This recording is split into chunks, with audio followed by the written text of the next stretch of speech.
O Grupo Espírita Boa Nova, livro Libertação, capítulo 2, a palestra do instrutor, 28 de agosto de 2021. Créditos: Xavier Francisco Cândido, livro é Caminho, Verdade e Vida, pelo Espírito Emmanuel, 27ª edição, Rio de Janeiro, FEB, julho de 2006. Xavier Francisco Cândido, Libertação, pelo Espírito André Luiz, 31ª edição, Rio de Janeiro, FEB, julho de 2008.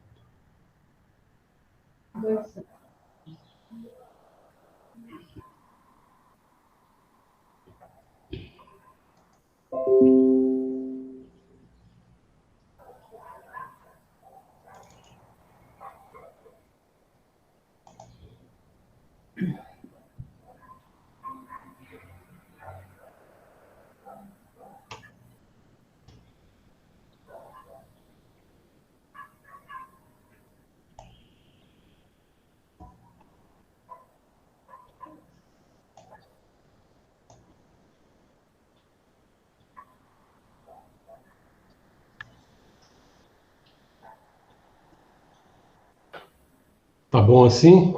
Tá. Está bom, sim. Então vamos lá. Como Lázaro, o defunto saiu, tendo as mãos e os pés ligados com faixas e o seu rosto envolto num lenço. Disse-lhes Jesus: desligai-o e deixai-o ir. De João, capítulo 11, versículo 44. O regresso de Lázaro à vida ativa representa grandioso símbolo para todos os trabalhadores da terra. Os criminosos arrependidos, os pecadores que se voltam para o bem, os que trincaram o cristal da consciência, entendem a maravilhosa característica do verbo recomeçar. Lázaro não podia ser feliz tão só por revestir-se novamente da carne perecível, mas sim pela possibilidade de reiniciar a experiência humana com valores novos. E na faina evolutiva, cada vez que o espírito alcança do Mestre Divino a oportunidade de regressar à Terra, ei-o desenfaixado dos laços vigorosos, exonerado da angústia, do remorso, do medo, a sensação do túmulo de impressões em que se encontrava era a venda forte a cobrir-lhe o rosto.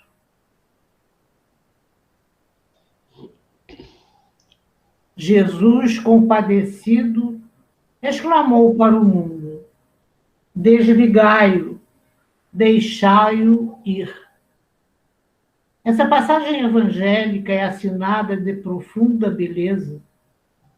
Preciosa é a existência de um homem, porque o Cristo lhe permitiu o desligamento dos laços criminosos com o pretérito, deixando-o encaminhar-se de novo às fontes da vida humana, de maneira a reconstituir e santificar os elos de seu destino espiritual na dádiva suprema de começar outra vez. Emmanuel.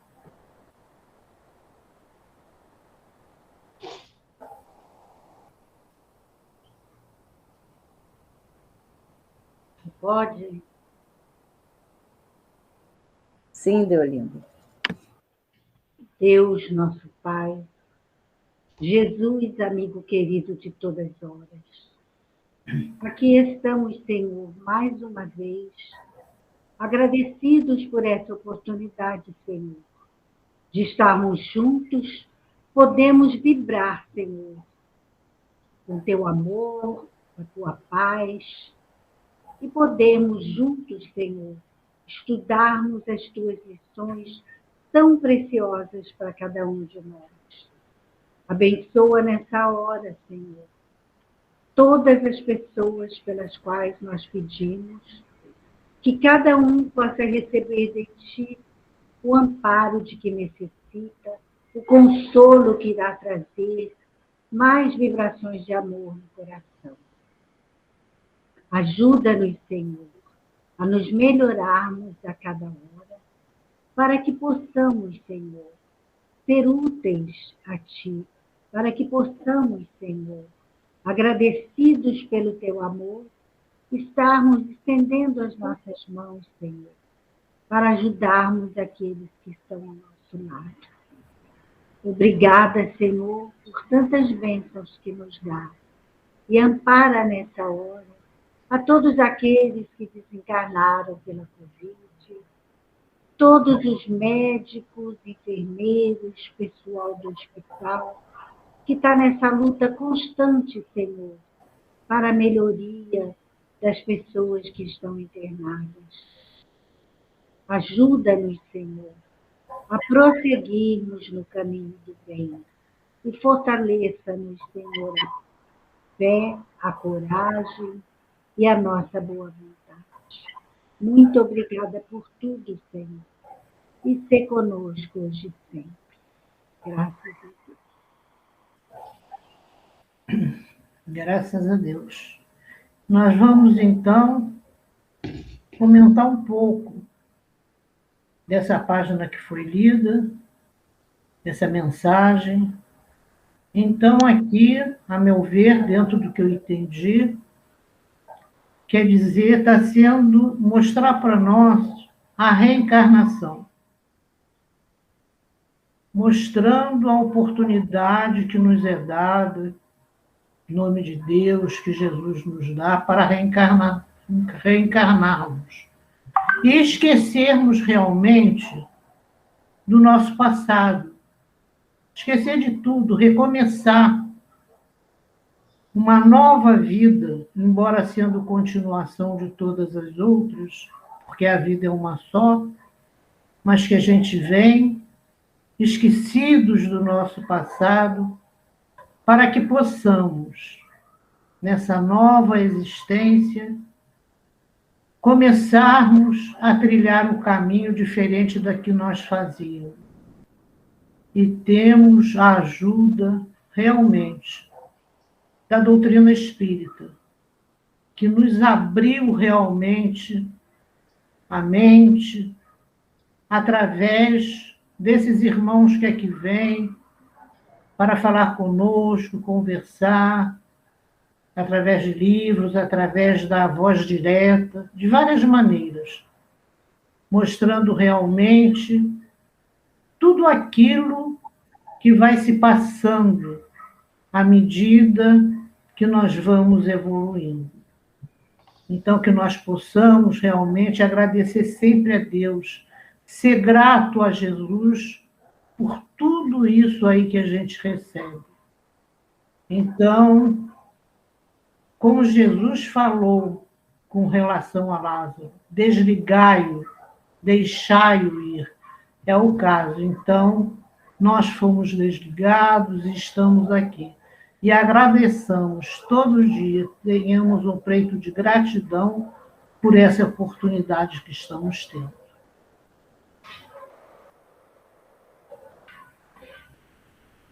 Obrigada, Valdir. Vamos passar o estudo que o Vanderlei conduzir.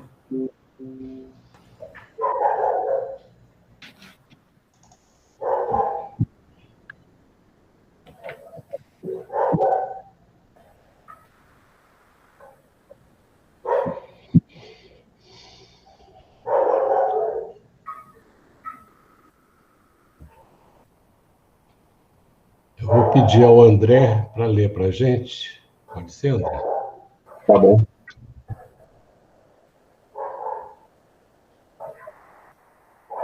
Tais colônias perturbadoras devem ter começado com as primeiras inteligências terrestres entregues à insubmissão e à indisciplina ante os ditames da paternidade celestial.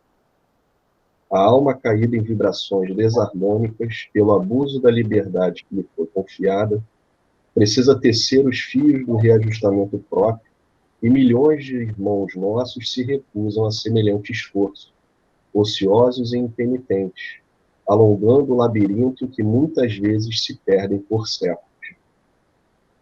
Inabilitados para a jornada imediata rumo ao céu, em virtude das paixões devastadoras que os magnetizam, arrebanham-se de conformidade com as tendências inferiores em que se afinam ao redor da crosta da Terra, da crosta terrestre, de cujas emanações e vidas inferiores ainda se nutrem, qual ocorre aos próprios homens encarnados. O objetivo essencial de tais exércitos sombrios é a conservação do primitivismo mental da criatura humana, a fim de que o planeta permaneça, tanto quanto possível, sob seu jugo tirânico. Tá bom, vamos comentar aí? É Buber trazendo para nós, que, falando sobre aquelas colônias, né, de espíritos ainda ligados ao mal, à insubmissão e à indisciplina, que eles se afinam, né? Nós desencarnamos e vamos nos afinar, nos reunir com os espíritos que comungam dos nossos pensamentos, né? Então, esses espíritos que desencarnam e continuam insubmissos, indisciplinados, como ele diz aqui, né, que o reajustamento próprio, ele precisa do nosso esforço. E vários irmãos nossos, que são esses espíritos, eles são ociosos e impenitentes, eles não querem, estão endurecidos, né? E é interessante esse ponto que ele coloca, alongando o labirinto, isso que é muito que a gente falou na última reunião, em que quanto mais a gente se afasta das leis de Deus, nos entregando às nossas tendências inferiores, a gente fica num labirinto. O labirinto é algo que não tem saída, né? Então, eles ficam assim, às vezes, por séculos, né? Então, pelo que eu consegui extrair foi isso, né? Espíritos ainda endurecidos, ociosos, não querem usar o esforço próprio para se melhorarem, e assim eles querem que a crosta da Terra continue inferior, porque assim eles conseguem suprir as suas tendências ainda inferiores também, né? Certo. Alguém quer comentar mais esse trecho? Destacar algum ponto? Vanderlei, eu queria destacar esse último parágrafo. Eu não sei se eu já destaquei lá na semana passada, mas o objetivo essencial de tais exércitos sombrios é a conservação do primitivismo mental da criatura humana, a fim de que o planeta permaneça tanto quanto possível sob seu jugo tirânico.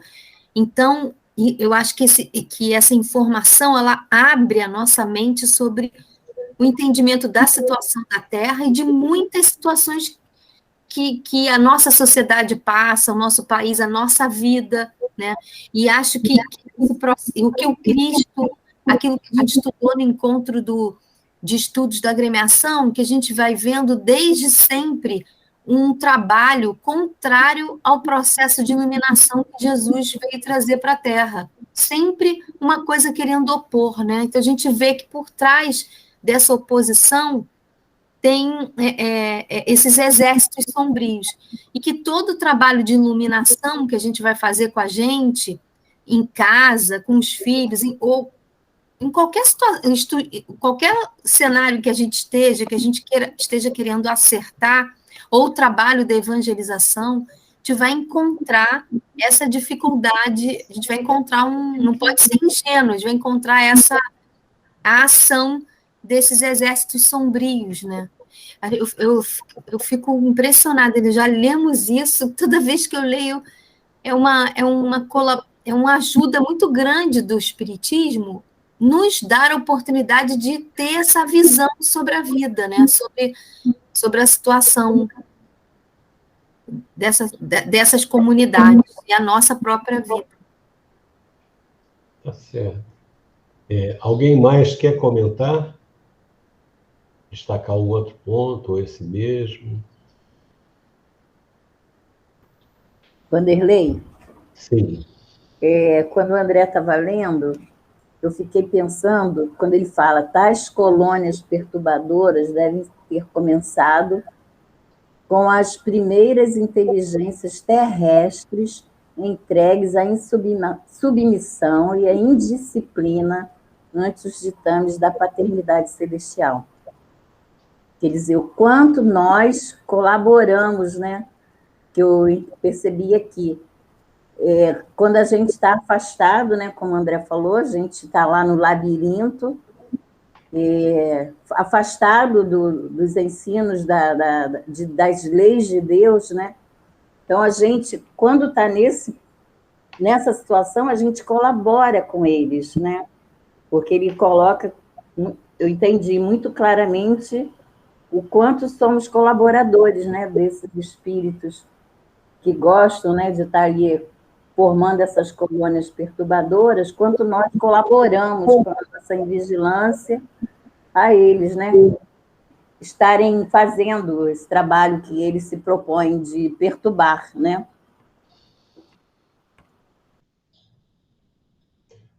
Alguém mais?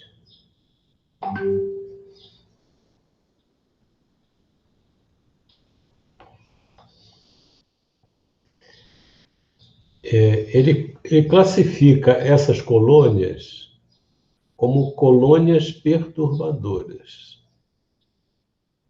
E como nós classificaríamos as colônias como Nosso Lar e outras equivalentes?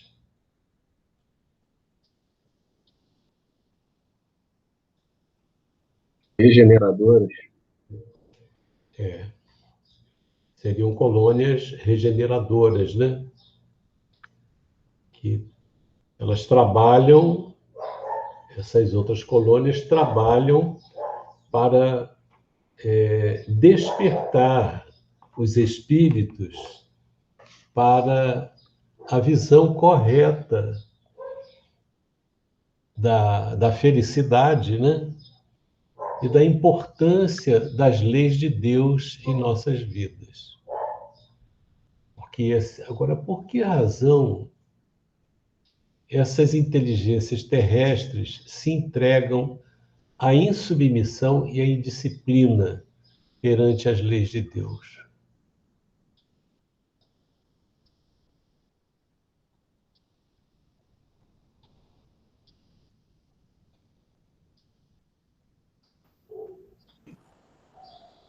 Eu acho, Vanderlei, que seja por conta da nossa dificuldade, né, de obedecer, né, por conta da nosso egoísmo, nosso orgulho, nossas dificuldades mesmo. Acho que faz, como o André falou, a gente entrar num labirinto se perde mesmo. Acredito, né? E por isso nós reencarnamos várias vezes, né? Por conta das nossas dificuldades.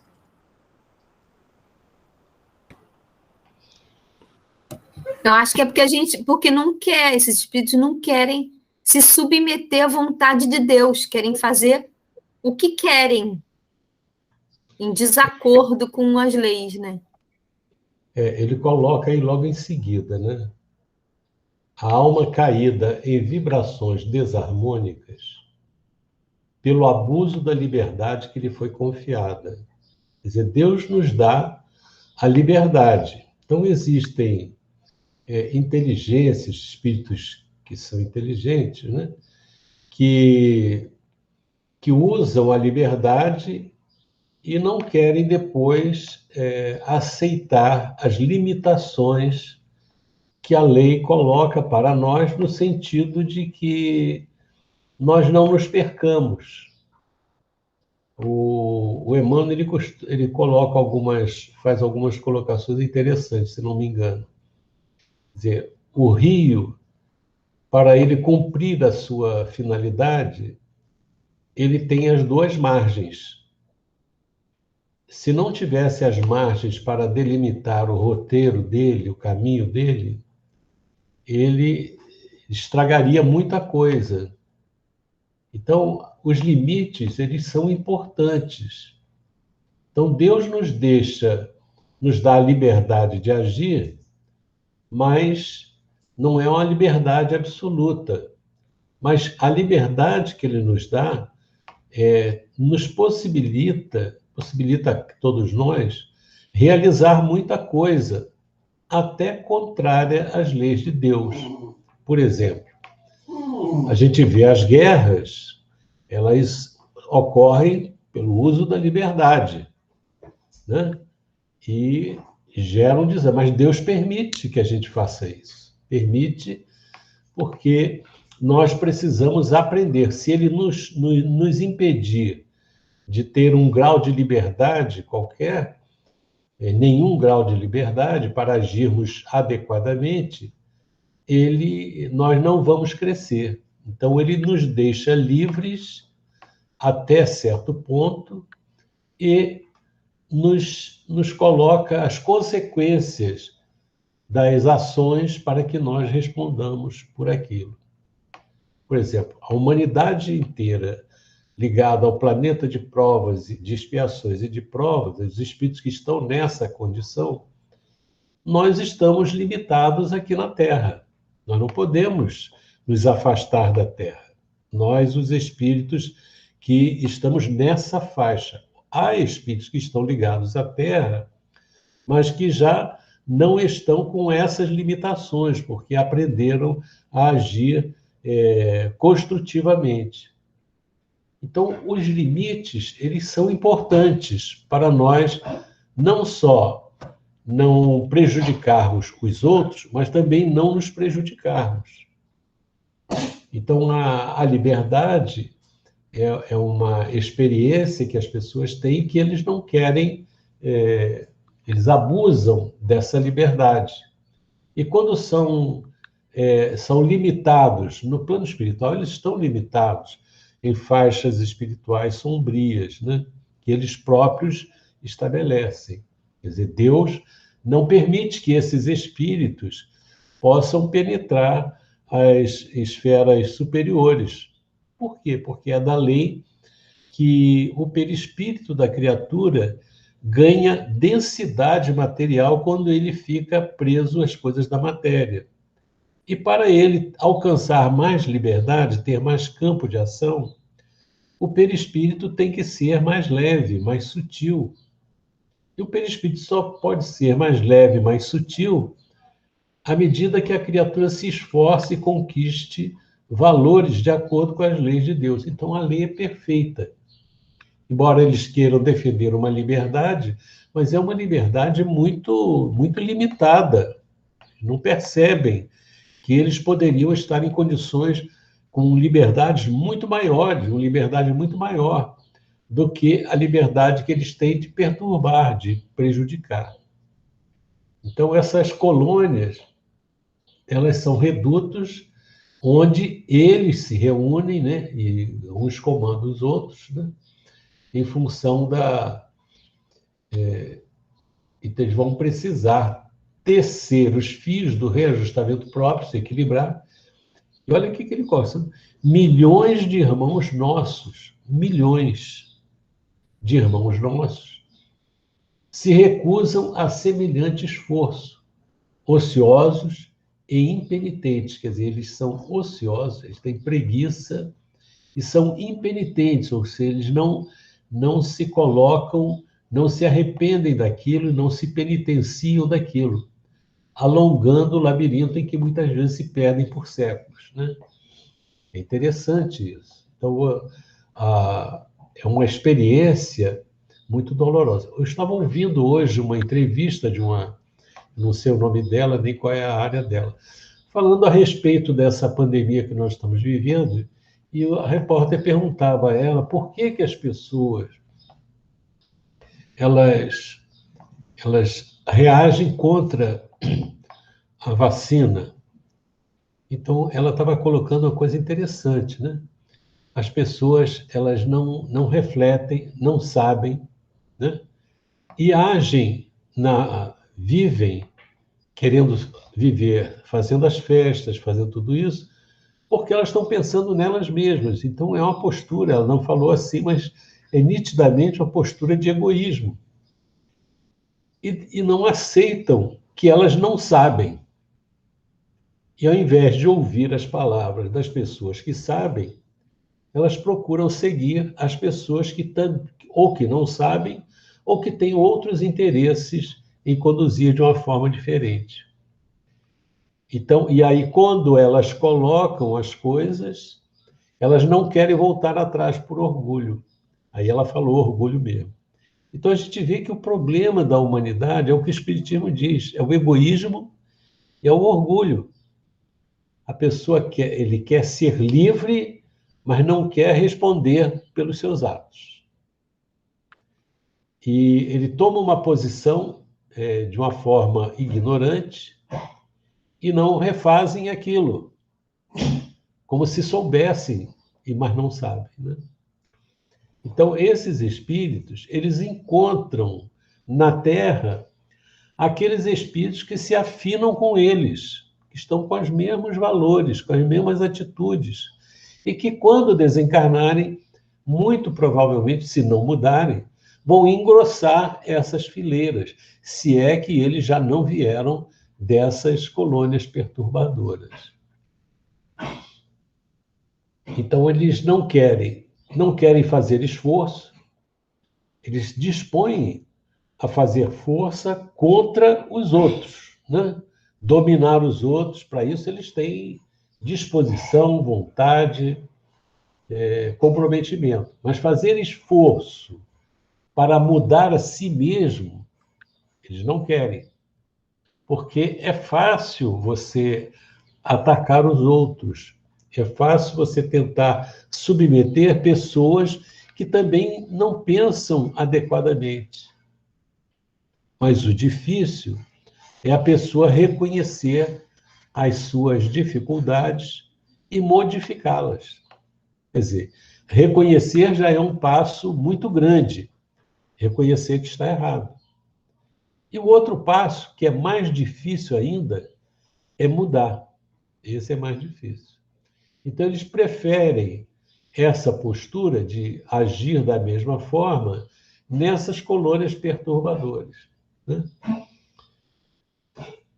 Então, eles são inabilitados para a jornada imediata rumo ao céu, quer dizer, dentro deles, né? Em virtude das paixões devastadoras que os magnetizam. Eles estão presos, estão escravizados por essas paixões devastadoras. E eles arrebanham-se, se juntam, né? De acordo com as suas tendências inferiores em que se afinam ao redor da crosta. Veja que eles estão próximos à crosta terrestre. E eles vivem, né? Eles se nutrem das emanações, por exemplo, eles se alimentam. Quais são as emanações que a Terra proporciona agora? São prazeres, são vícios, são drogas, o que mais? São atitudes violentas, o que mais? São guerras, são desavenças dentro do lar, o que mais? A sensualidade. Sensualidade, né? Vícios de toda ordem, ódio, medo. Então, essas vibrações os alimentam.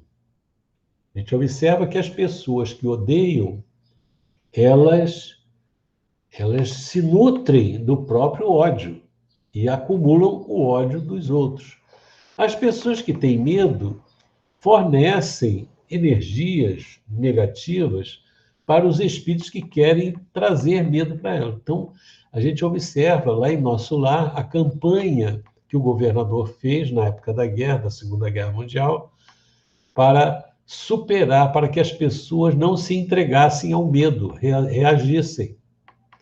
Então, isso é muito importante. Então, eles se nutrem dessas emanações inferiores que a Terra proporciona. Daí a importância das nossas reuniões, dos nossos cultos domésticos, do esforço para sanearmos a nossa mente, o nosso coração, não acumularmos essas vibrações negativas de desânimo, de descrença, de revolta, e por aí vai, para não alimentarmos esses espíritos, essas colônias espirituais. E qual é o objetivo deles? O que eles querem? Ele fala assim: o objetivo essencial de tais exércitos sombrios é a conservação do primitivismo mental da criatura humana. O que é um primitivismo mental? O que podemos entender por essa expressão, primitivismo mental? Manter a mente ao nível do bruto? É, isso aí. Mas vamos trabalhar mais isso? O que pode ser isso? Vinculado às paixões inferiores, né? Está ligado aí às paixões inferiores, ao atendimento aí do egoísmo, do orgulho. E enreda a mente da pessoa nisso, né? Ele enreda a mente das pessoas nessas paixões inferiores, porque eu acho que quando você se lança nessas paixões inferiores, você embrutece também o campo mental. Não consegue fazer voos mais altos, aí você fica paralisado ali naquela faixa de vibração. E eu acho que essas paixões inferiores, elas dificultam você a ascender o teu pensamento para mais alto. Ela vai criando umas dificuldades de você se ascender seu pensamento. E aí você fica meio que como que pairando aí nessa faixa mais densa. Você não consegue transpor o teu campo mental para mais alto. Eu tô falando isso aí, mas não sei se é isso, não. Estou pensando aqui. Você tá falando muito bem sobre o que eles fazem, como eles fazem. Vamos pensar aqui o seguinte. Em que fase da humanidade nós podemos dizer que o ser humano está num primitivismo mental?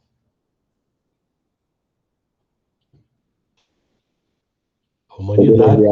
Quando ele é guiado pelos instintos. Guiado pelos instintos, né? Por que guiado pelos instintos? Naquela época de início da criatura humana, né?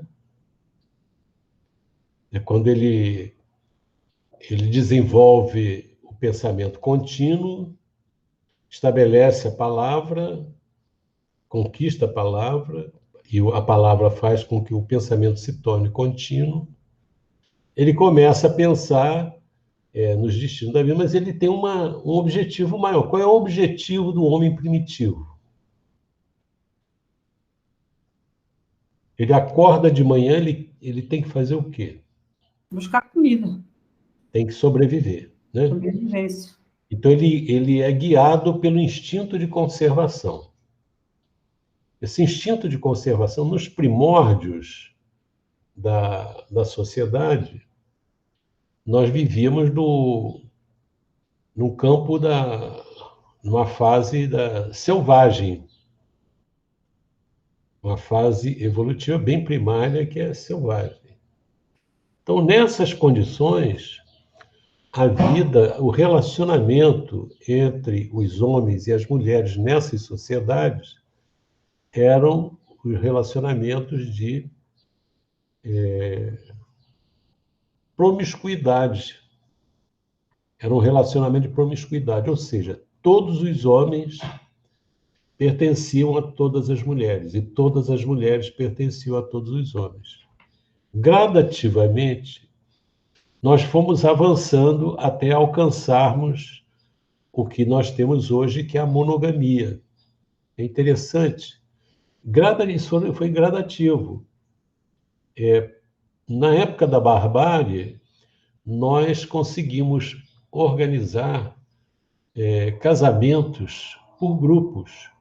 Nessas condições, eliminou-se do relacionamento sexual os pais e mães com os filhos.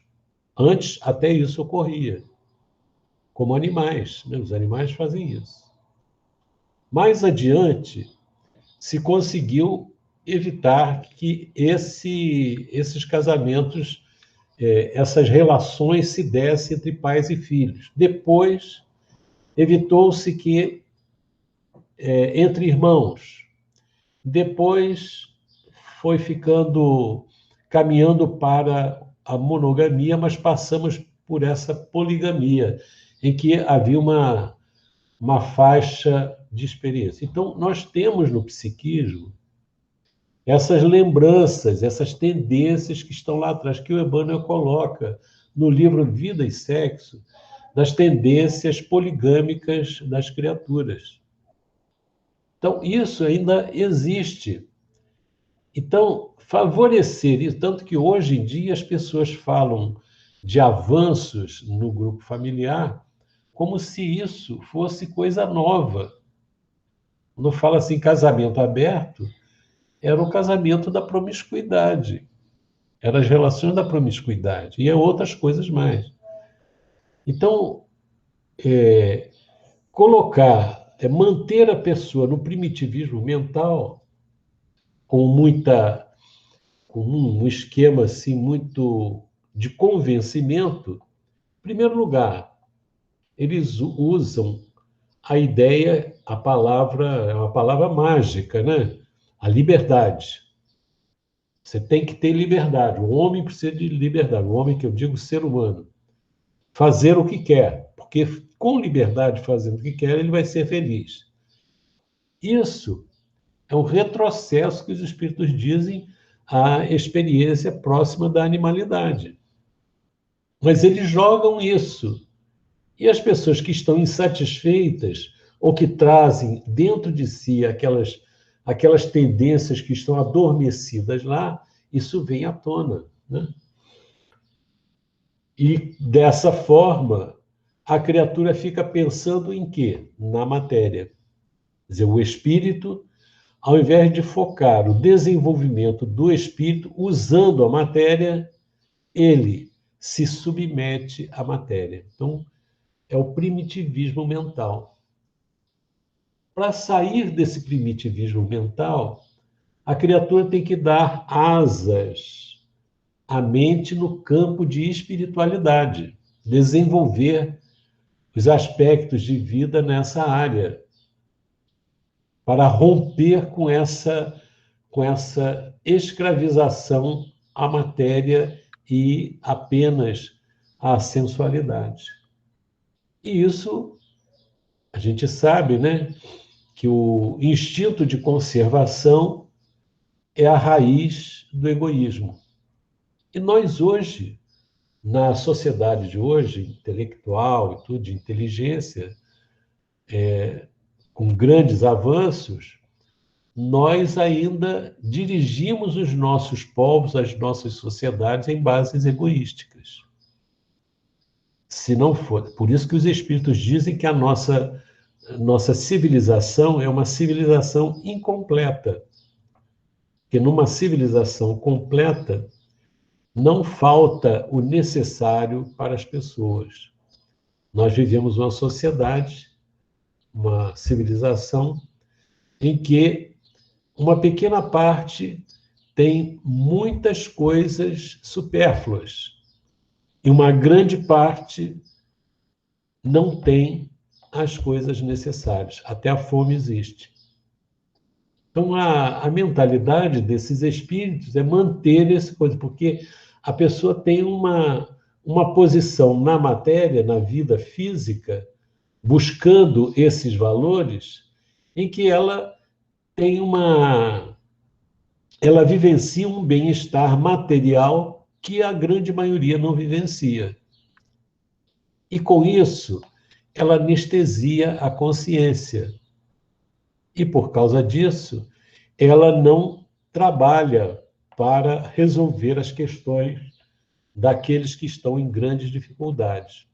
Porque os pobres existem e muitos deles já desfrutaram de poder, estão agora sentindo as diferenças, o que é passar pela pobreza, pela miséria, mas aqueles que estão no poder, aqueles que têm recursos, que têm possibilidades, também estão sendo desafiados, no sentido de minimizar ou de atenuar as dificuldades que os outros passam. Então, a lei de Deus aproxima dois grupos. Futuramente, esse grupo que hoje está vamos dizer assim, com grandes possibilidades de bem-estar, eles vão viver no mundo que eles criaram e vão padecer aquelas dificuldades todas. Mas a lei de amor pede que nós não tenhamos aquela ideia de que eles têm que pagar e é assim mesmo. Não.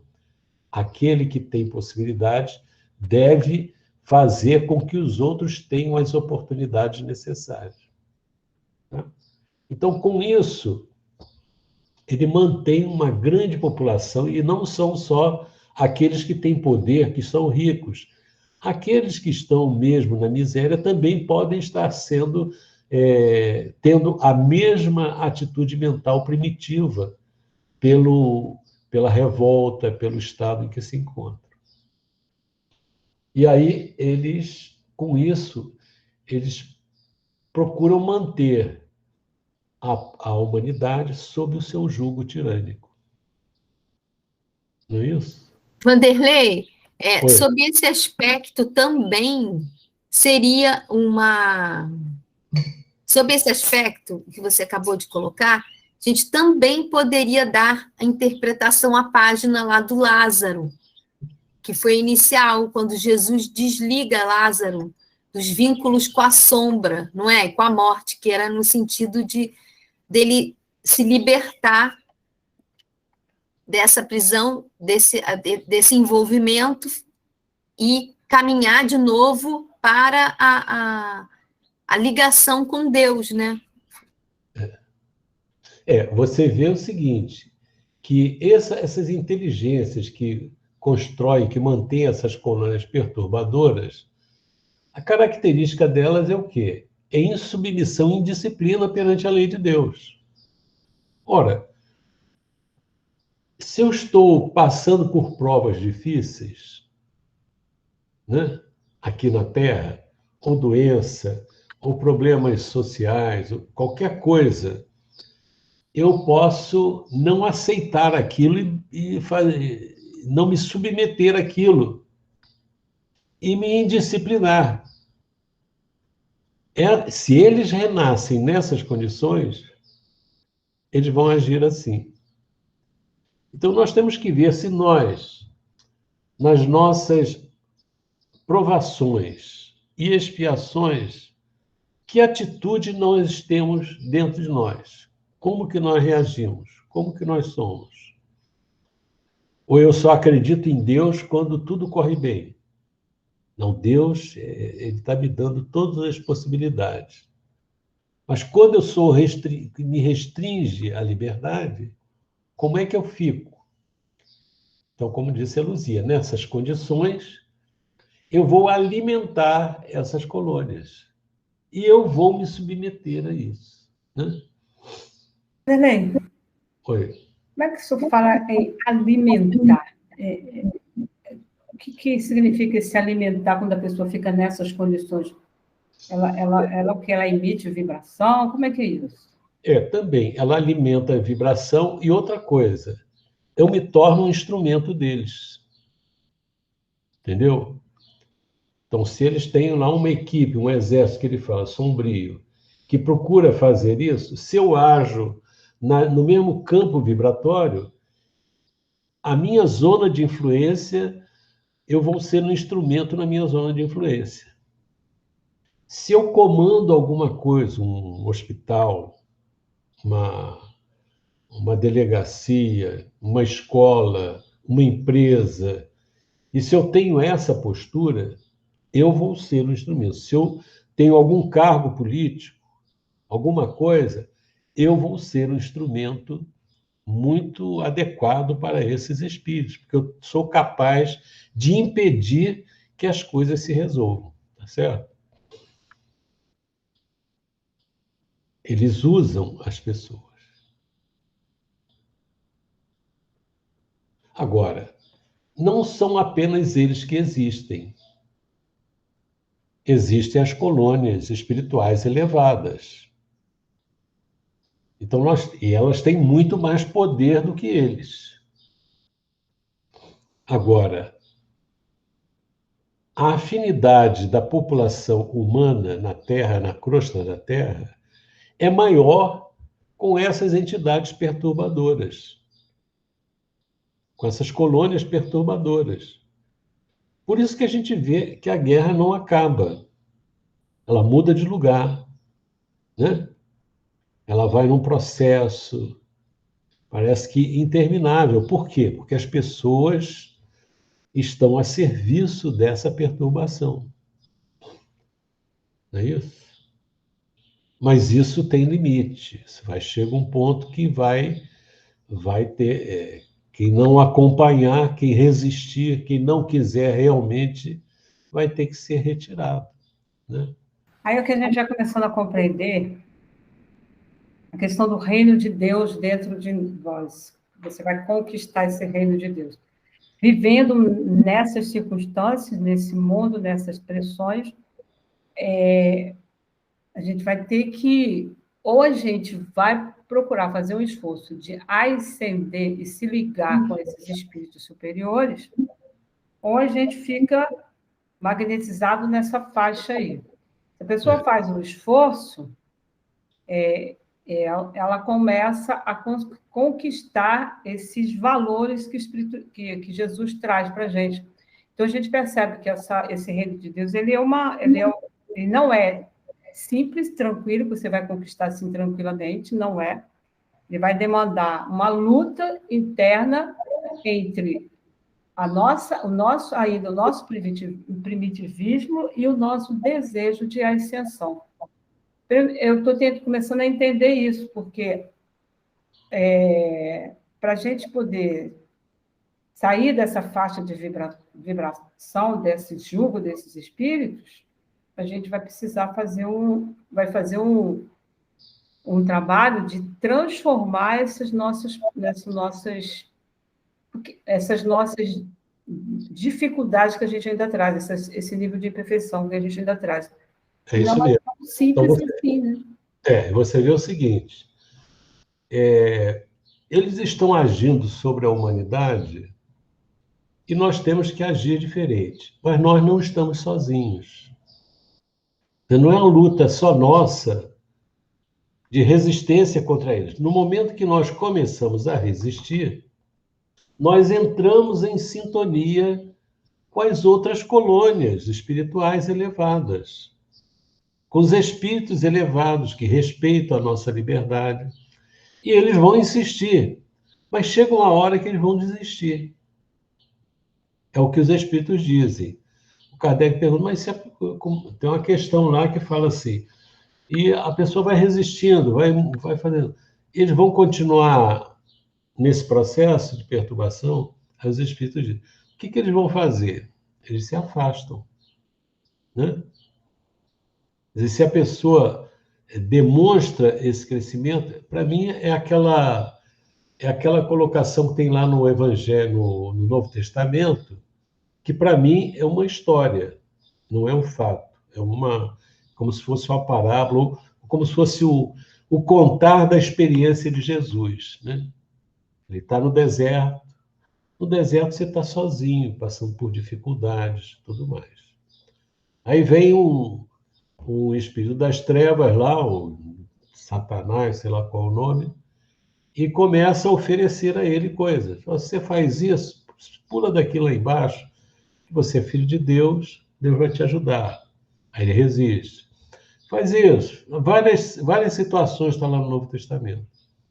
Então chega uma hora que aquele cara que faz a tentação, ele desiste e vai embora. Então, é o processo que eu vejo ali, o processo de libertação do espírito até chegar àquela condição de perfeição que Jesus chegou. Então, é essa a ideia que está. Vamos seguir? Vamos em frente. Deixa eu pedir a quem aqui.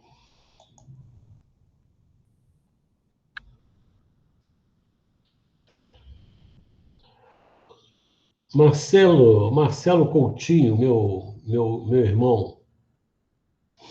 Tem gente, tem gêmeo aqui, né? E tem irmão, né? Marcelo Coutinho é meu irmão. Você pode ler para a gente?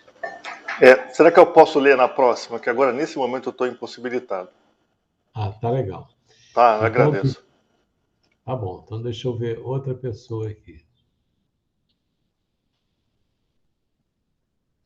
Pedro Carvalho.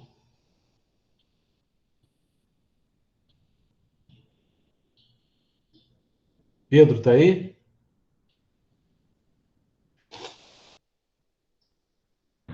Oi, Vanderlei. Boa tarde, pessoal. Eu estou dirigindo, estou acompanhando aqui, mas estou dirigindo.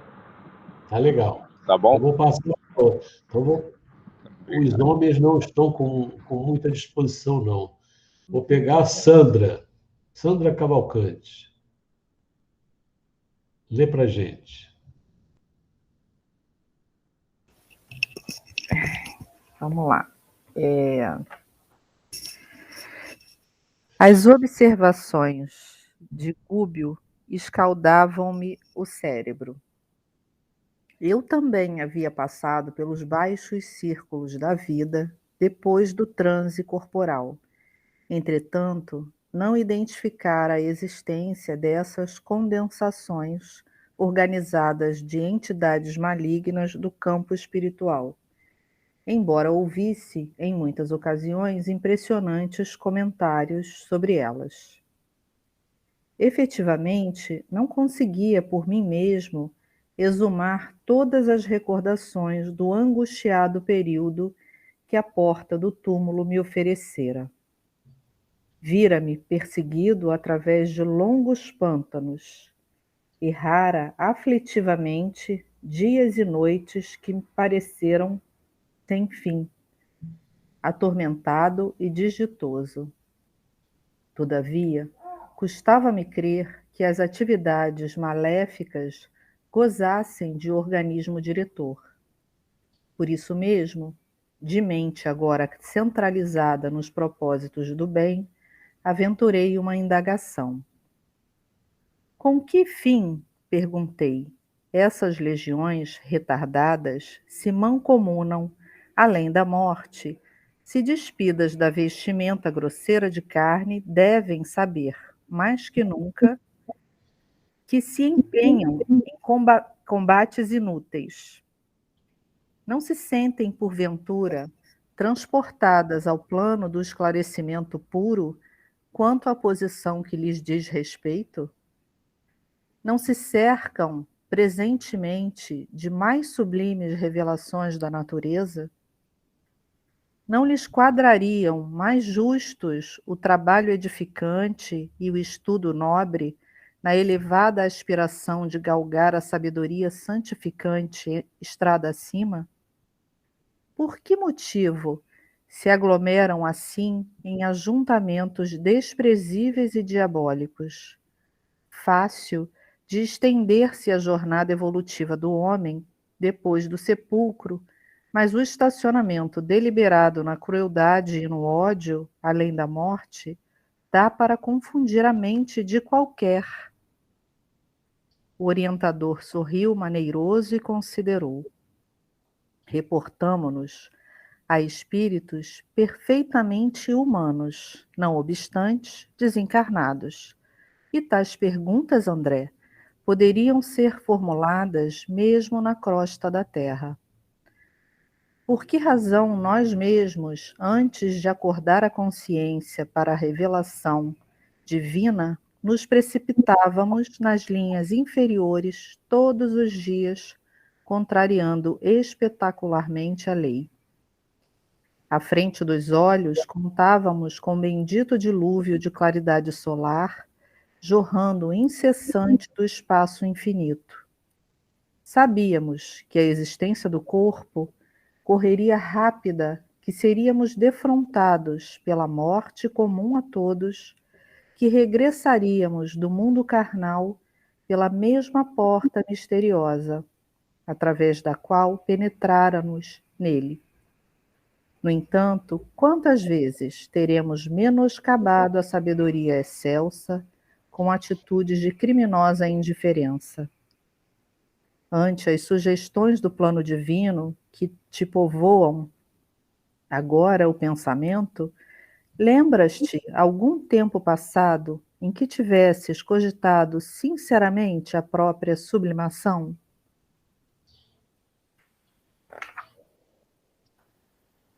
Se desenterrarmos o pretérito, meu caro, encontraremos lamentáveis reminiscências. Não nos compete parar ou desanimar. A maneira do tronco frágil é imperioso crescer, subir por alcançar o oxigênio de cima, e apesar de algemados ao que fomos, à semelhança da árvore humilde presa aos resíduos do complicado envoltório que lhe encerra a semente, reclamamos ascensão, ar puro, a largueza de condições para produzirmos o bem que o Senhor espera de nós. Tá bom. Vamos comentar aí. Já tem dois pontos, que é a colocação do André Luiz e a explicação, a reflexão do Gúbio, né?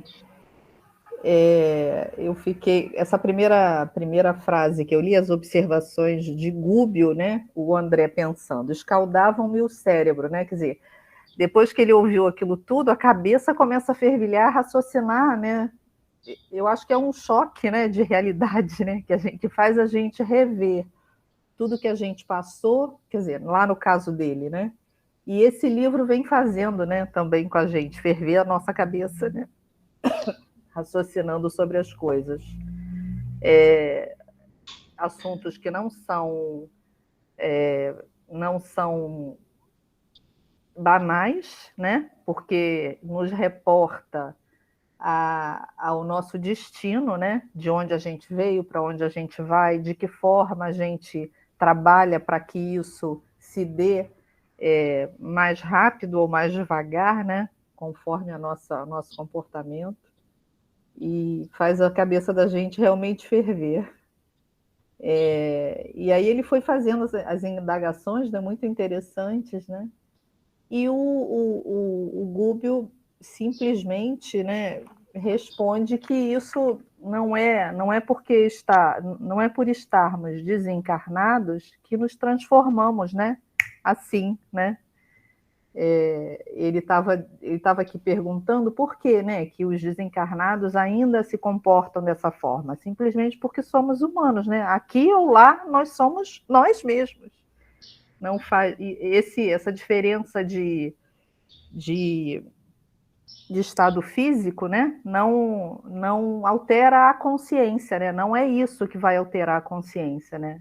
Que vai alterar as nossas percepções, as escolhas que a gente faz, né, para o bem, não é simplesmente desencarnar, né? Acho que é mais ou menos isso, né? Quem quer fazer comentário sobre isso aí?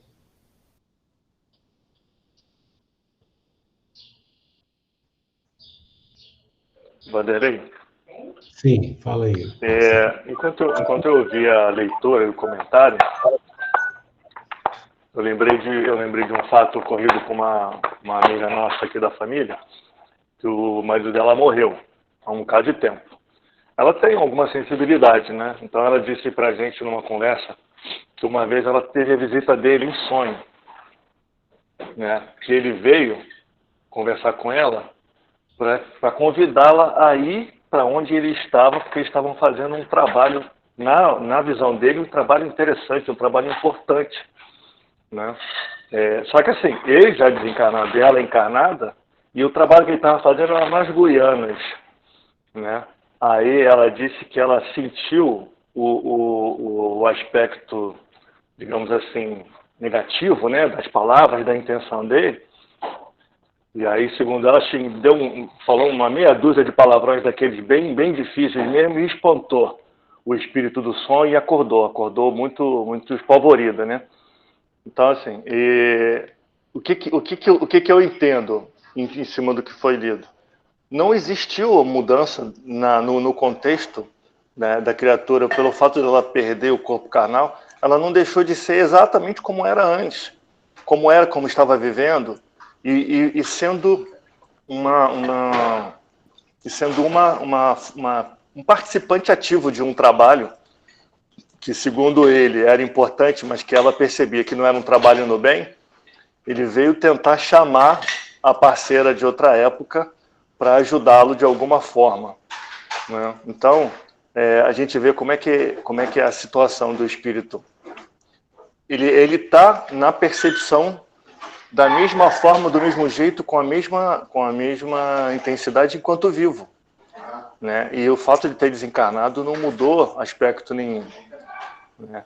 E se ela tivesse uma disponibilidade, sei lá, por cara de sentimento, alguma parceria em tudo, ele provavelmente arrebataria ela como uma participante também, ou ajudando ela a desencarnar, ou ainda na carne, ainda atuando também para ele no aspecto negativo.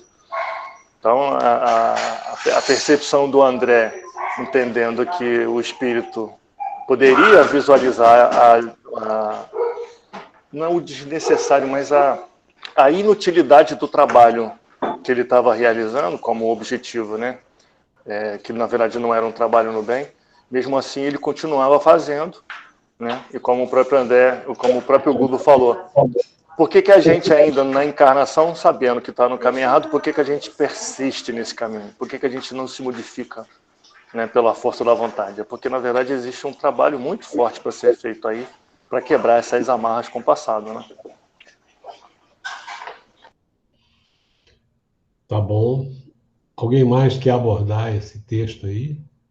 Essas duas partes, né? Surpresa do André Luiz.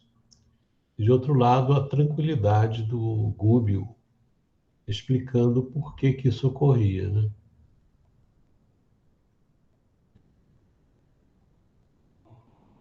Esse trecho acho que dá para fazer comentário aí por umas 3 semanas, porque tem muita coisa aqui. Né?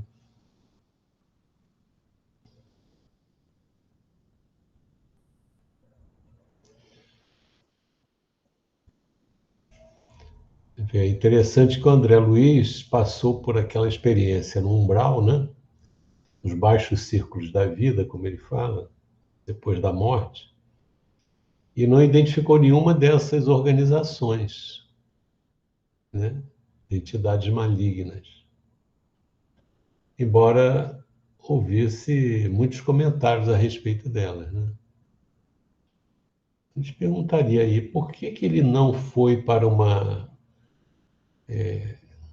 não foi tragado por essas organizações espirituais perturbadoras.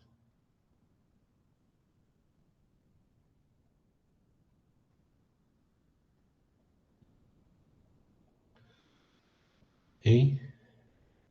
Lembrando lá do nosso lar, né? Me parece que ele fazia atendimento, né? Caritativo para alguns pacientes, né? E essas pessoas oravam. Eu não sei se eu estou me lembrando bem, mas muitos oravam muito por ele, né? Pediam muito por ele, né? Uma correção. Muito poucos. Muito poucos. Oravam por ele. Não importa. Ele fez, mesmo fazendo de uma forma não do jeito que deveria fazer, mas ele fez. Né? Ele já estava sob o amparo de nosso lar, não estava, Vanderlei?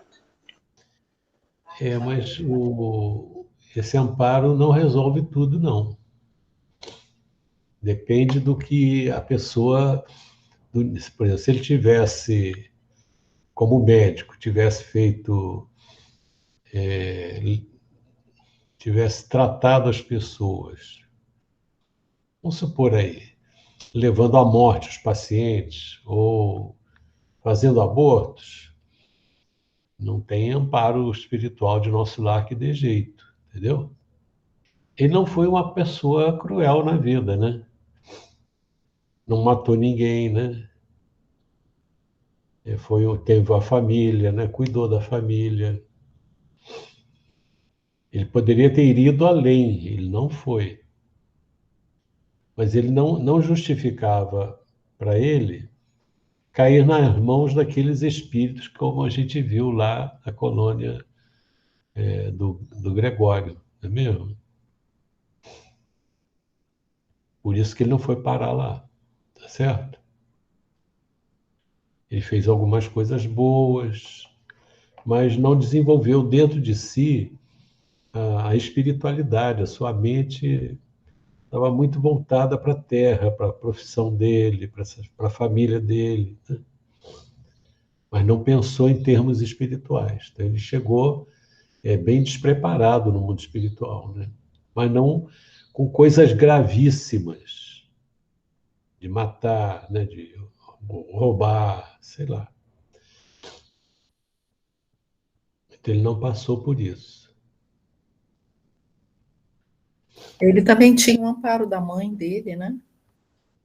Mas o amparo é o que eu estou falando. O amparo é relativo. Se a pessoa cometeu crimes, não tem como, a justiça tem que prevalecer.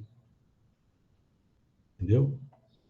Então ele não era uma pessoa do mal, ele tinha, na verdade, dívidas e indecisões, trabalhou, digamos assim, contra a própria vida por hábitos nocivos que são normais, e aí teve um momento de tempo de transição no umbral, enquanto ele expungia, né, essas energias ou levava o tempo, só que ao mesmo tempo ali ele não sintonizava com as hordas, digamos assim, de espíritos cruéis, maléficos que podia estar rondando próximo daquela área. Talvez não ali, porque como era uma área protegida ou amparada por nosso lar, talvez não tivesse tanto assédio, mas se ele não tivesse numa região como essa, talvez esse assédio se fizesse por ele, né?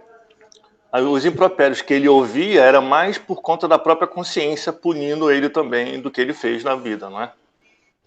Na verdade, não é porque ele está nessa região, é porque ele estava vibratoriamente com uma característica. Você vê que o André Luiz e o Gúbio e o Eloy, eles entram lá na organização do Gregório. E o que acontece? Eles estão lá no mesmo local. Mas os espíritos que fiscalizam lá dizem assim, esses aí são neutros. Não estão enquadrados nas condições para nós os julgarmos. Estão neutros. Não é isso? Agora, a turma que eles separaram, o que eles fizeram? A mulher matou filho, o outro fez isso. Tem gente que fez de tudo ali. Terríveis, né? Não é o caso do André Luiz, não é isso? Então, a sintonia é que faz essa atuação, essa observação. E o André Luiz ele não ficou ali apenas para retirar os fluidos negativos que ele tinha. E o que prevaleceu acima de tudo foi o quê? Foi ele refletir, ele reconhecer as coisas, ele mudar de posição, mudar de entendimento, não é isso? É a hora em que ele faz a prece. Não é uma coisa simplesmente de expurgar os fluidos deletérios. Mas os fluidos deletérios eles vão mudando à medida que o espírito muda em termos conceituais dentro dele. Ele reconheceu a existência de Deus, ele orou com fervor, né? Não era uma prece assim vazia, mecânica, foi sofrida, né? De 8 anos de padecimento ali, dia e noite, né? Tá certo? Então, ele não viu isso, e que mostra para a gente que as coisas, às vezes, são diferentes de pessoas para pessoas, né? E também, ao mesmo tempo, também não foi fácil. Não estou falando o que é mais fácil, o que é mais difícil, mas ele teve sede, né? Ele ouvia que ele era suicida, ele também passou maus pedaços nesses 8 anos. Mas realmente ele não, como se ele estivesse numa sessão particular de todo esse cenário, né, que o Libertação traz. Né?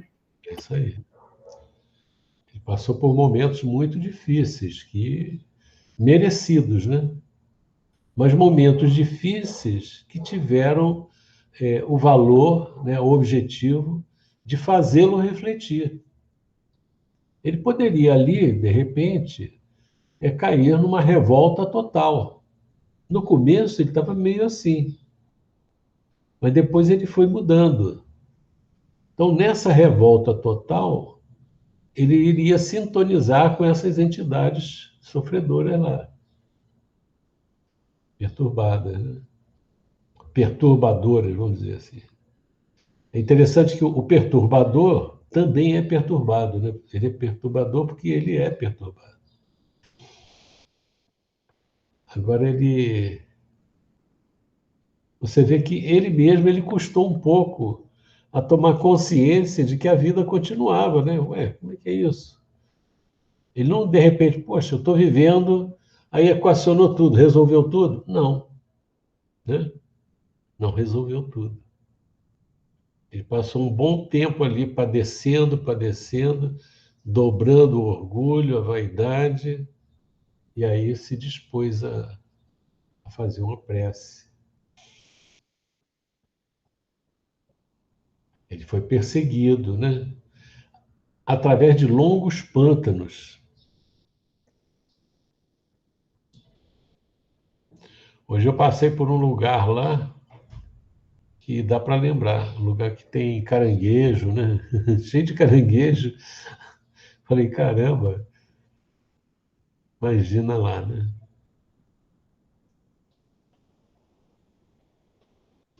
Atormentado e infeliz, desditoso. E ele não concebia ainda. Eu acho que ele já está em nosso lado ali, já está aprendendo que tivesse direção naquilo, né? Ele queria saber com que fim, como é que... Ele está certo, eu entendo o que ele está falando. Como é que essas legiões retardadas, além da morte, vocês já perceberam que a vida continua, né? E que esse combate é inútil. Eu não sei se essas entidades perturbadoras, se elas pensam que o combate é inútil. De repente, elas têm a ilusão de que não é.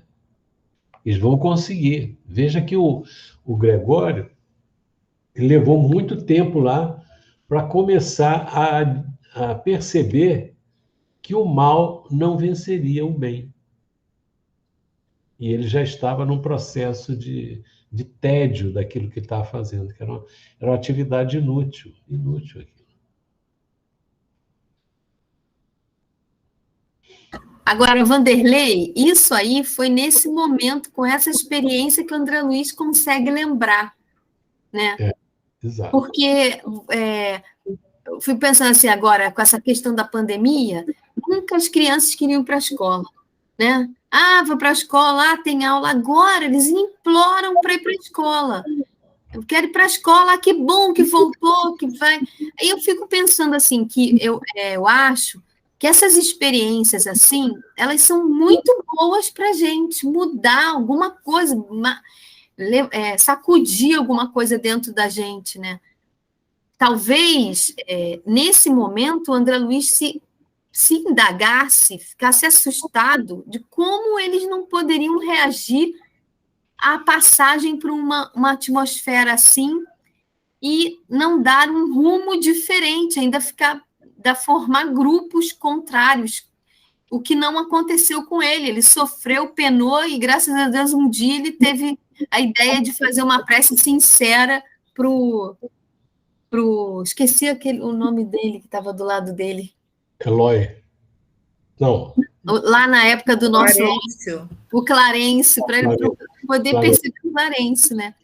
Agora, eu fico pensando que agora eu fiquei pensando nisso. Nós devemos, além da experiência no corpo físico, como a Valdívia colocou na mensagem inicial, essa experiência também nas regiões difíceis devem ter nos sacudido intimamente, sei lá, devem ter contribuído, não sei. Ô Salete, você falou o negócio das crianças que não queriam ir para a escola e agora estão doidas para ir para a escola. Quando começarem a ir para a escola, pode acontecer delas falar assim, poxa, é tão bom aquele tempo que a gente estava, porque a gente está sempre fora do ponto, né? Verdade. Igual aquele jovem que falou na pré-mocidade para mim e para a Vera.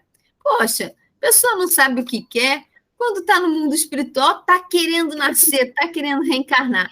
Aí está aqui, se mata, está querendo voltar, não sabe o que quer. É verdade, é isso mesmo.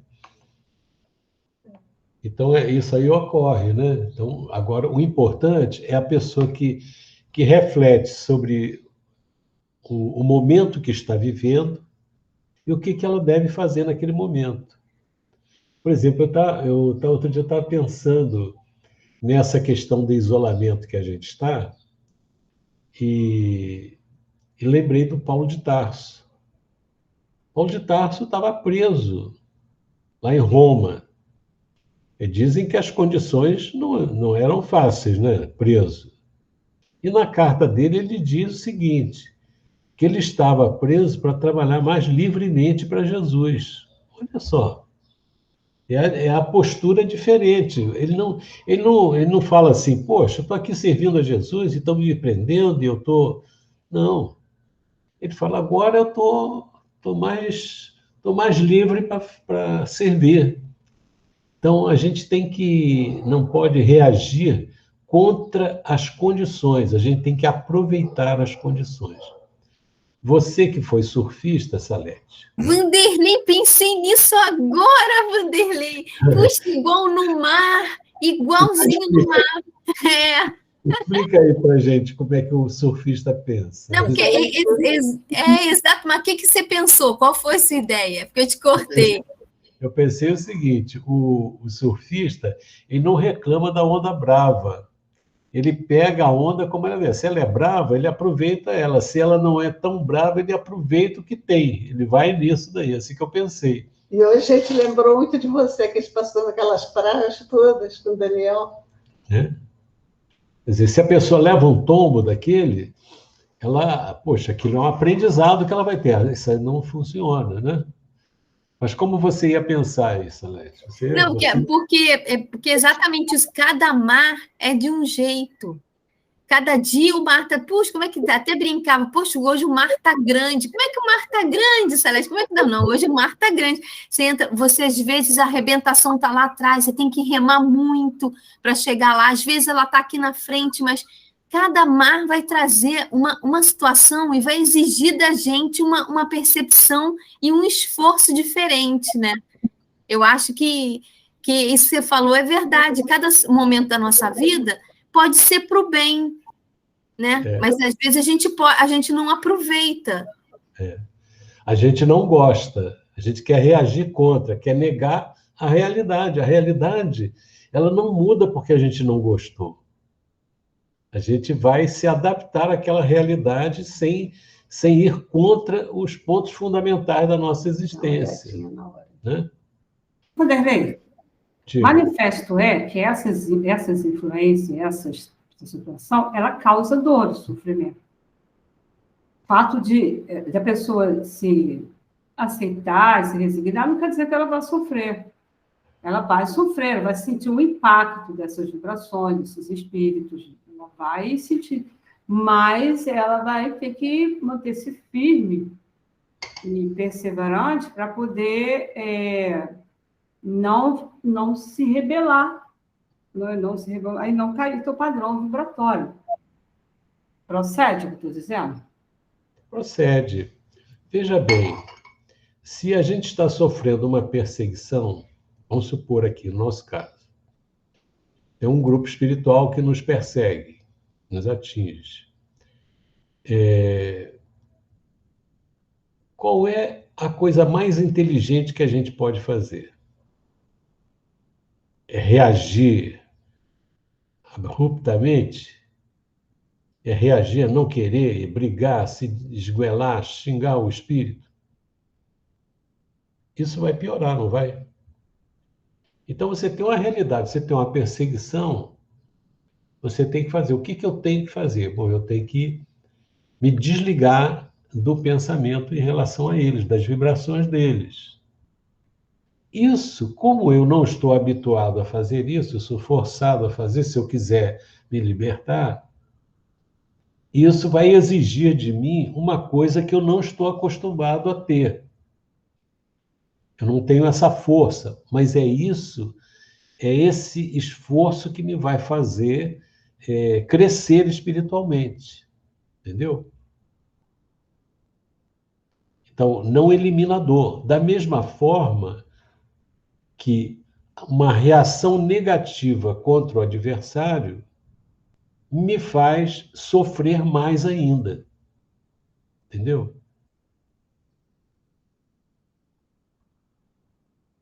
O sofrimento é inerente. Jesus sofreu, não sofreu?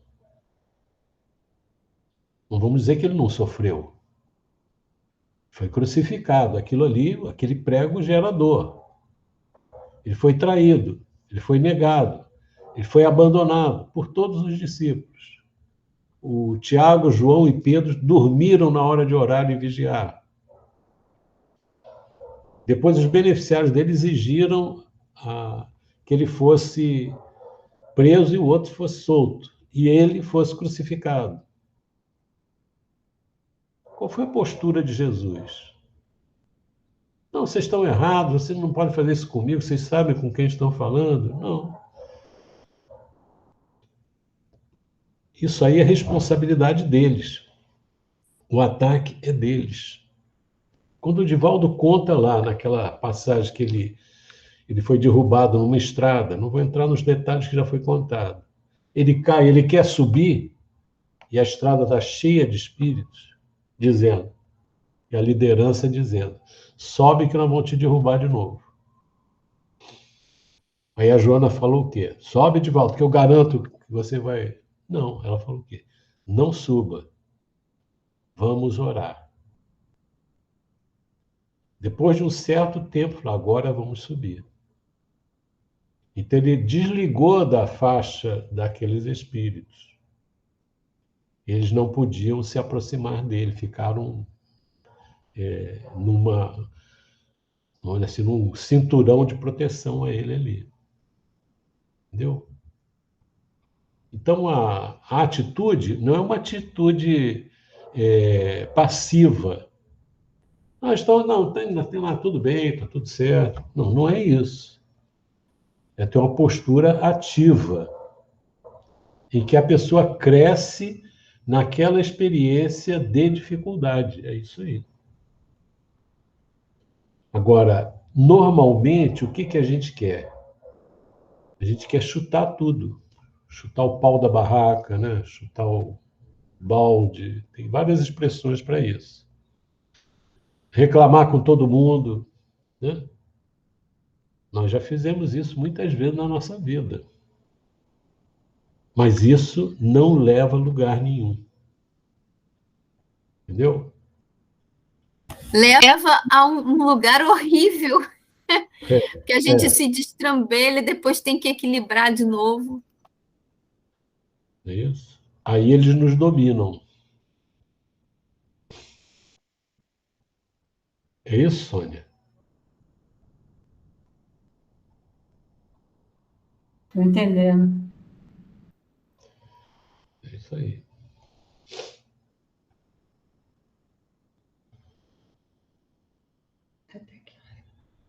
Agora já acabou. Ele questiona, né? Fácil de entender se a jornada evolutiva do homem depois do sepulcro, mas o estacionamento deliberado na crueldade e no ódio além da morte dá para confundir a mente de qualquer. se nós estivéssemos ali, nós faríamos coro ao Gúbio. O André Luiz descobriu isso depois que desencarnou.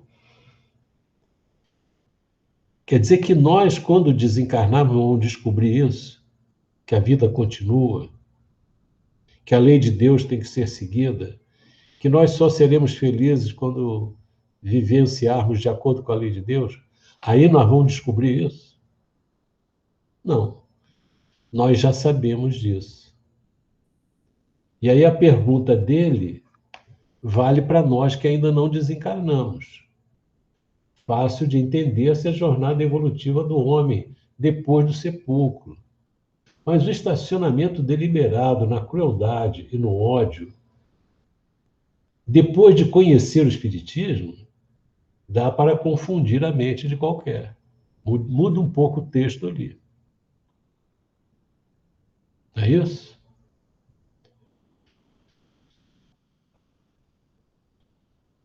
Então a gente vai deixar para a semana que vem, a pedido da Sandra, a outra parte, né, Sandra? Puxa, podia ser até a partir do fácil. De qual fácil? Aqui? Esse fácil de entender essa jornada evolutiva do homem depois do sepulcro, mas o estacionamento deliberado, na crueldade, no ódio, além da morte, depois de ser espírita, tem que colocar esse acréscimo. Eu pensei que já tinha resolvido, mas não resolveu. Vamos voltar para o fácil. Não, é só para a gente lembrar que foi muito boa essa reflexão aí. Então tá bom, botei lá. Vou tirar o amarelo daqui para não confundir.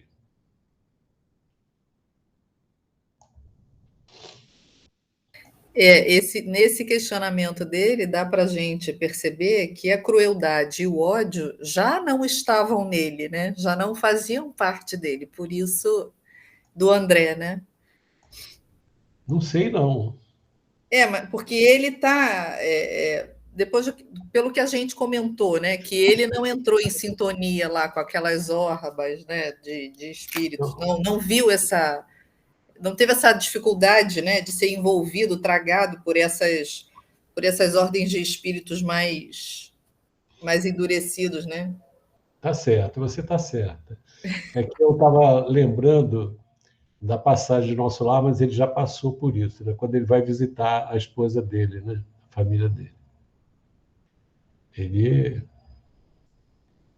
Ele só não desceu mais naquela hora porque ele estava no chão, né? Na crosta. Mas aí ele já superou aquilo, então ele já tem conquistas assim, né? Mas é interessante, né? Ele vai trazendo para a gente uma visão, mais assim, uma coisa didática, eu acho, dele. Ele coloca as perguntas que nós faríamos, não é isso? Vera que costuma dizer isso, né? É Vera?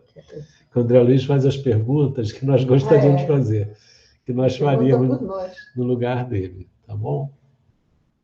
Então, fica assim. É interessante que esse estudo, a gente não está só estudando, analisando os espíritos perturbadores. Nós estamos refletindo sobre nós mesmos, né?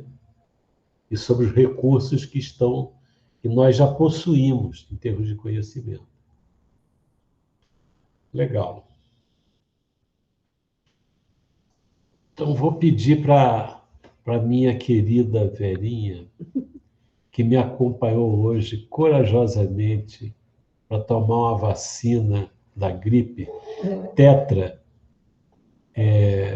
Só não tomei a penta porque só o Flamengo é penta, né?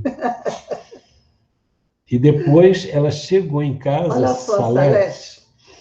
Ela pegou um banho frio naquele chuveirão Salete, da aquele piscina. chuveiro da piscina. Pegou um chuveirão gelado. Gelada.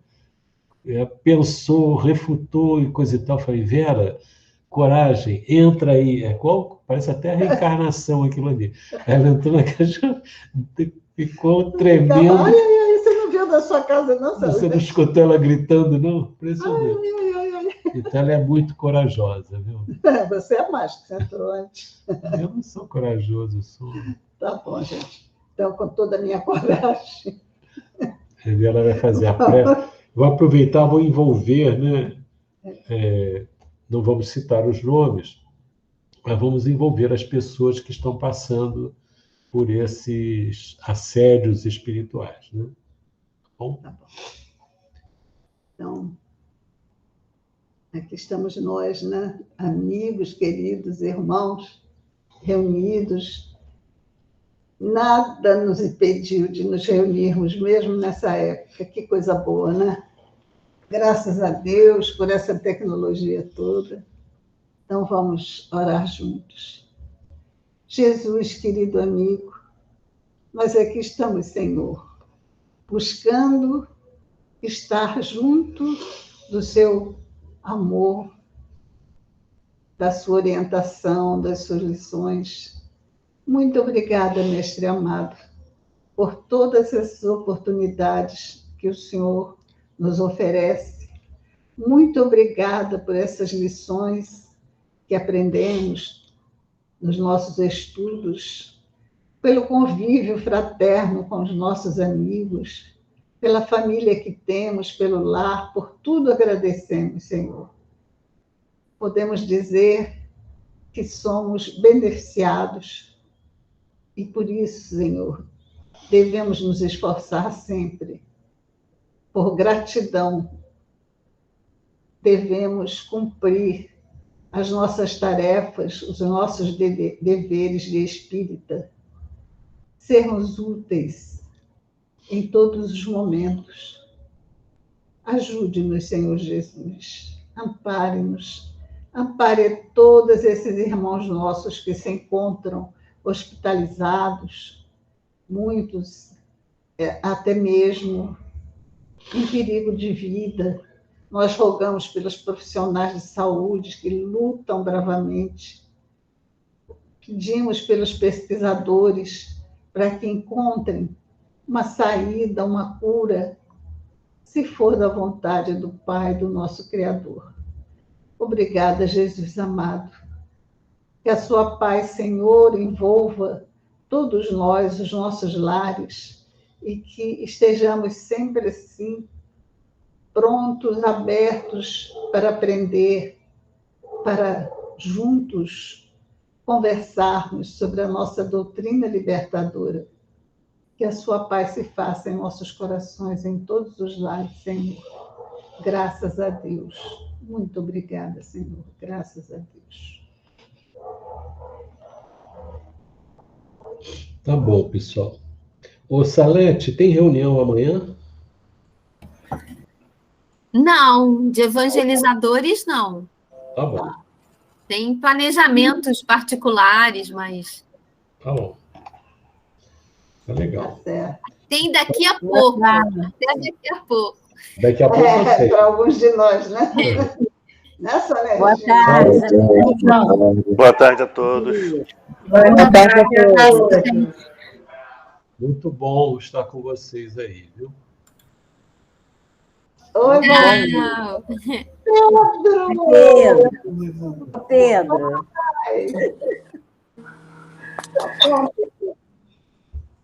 Cadê o Vitor? Já foi. Cadê o Vitor? Oi, Vitor! Vitor está dirigindo. Não, Vitor Hugo. Ah, é o Vitor que está aí. O Pedro Não, que está dirigindo. Pedro falou com a gente nesse instante. O Pedro falou? Você não viu o Pedro, não? Eu achei ele igual o Vitor. Não era o Vitor? Não era o Pedro, não? Era o Pedro, Vanderlei. Não, eu sei. Era Não, o não. Pedro. Não, era o Pedro. Mas o é Pedro igual, falou tá com a igualzinho o É, Vitor. tá muito parecido, né? gente. É que nem o Daniel Fabrício. Daniel e Fabrício também tem hora que eu confundo. Não sei se é um ou se é outro. Beijo, pessoal. Tá bom, querido. Um beijo. Tchau. Tchau, Soninha. Hoje a sua prima não entrou, né, Vanderlei? Não. Ela não... Senti falta da Liginha. Liginha, é. Ela sempre entra cedo. É. Tchau. Só lá para visitar os filhos, né? Pode Tem um ser. filho em Brasília e outro em Uberlândia. Tá bom. Beijo, tchau. Tchau, hein? Tchau. Fica com... Tchau. Vanderlei, guarda. Vanderlei, quando tiver um tempo, conversa comigo. Podemos conversar agora. Mas você não tem que dormir, você não vai descansar agora? Descansa antes da reunião. Então... Eu tenho que fazer agora, você me lembrou, eu tenho que fazer tacar álcool nas coisas que nós compramos ainda há pouco. Então, quando você tiver um tempinho, me avisa. Tá. Para eu conversar, precisando falar. Tá bom. Tá bom? Tá legal. Vamos. Um abraço. Um pouquinho dos livros que o tempo passa lá, um monte de livros. Eu leio livro aqui. Eu faço sempre a mesma piada. É que eu sou muito organizada, eu deixo tudo no lugar. Tá ótimo. Tchau, gente. Fiquem com Deus. Estou com saudade do seu lanchinho, Sônia. Ai, nem fala, Mas você vai tomar um lanche na sua casa. Nem me fala de lanche, nem de gente aqui em casa. A gente vai chegar lá uma hora. Um abraço. Um abraço, Ana. Tchau, tchau.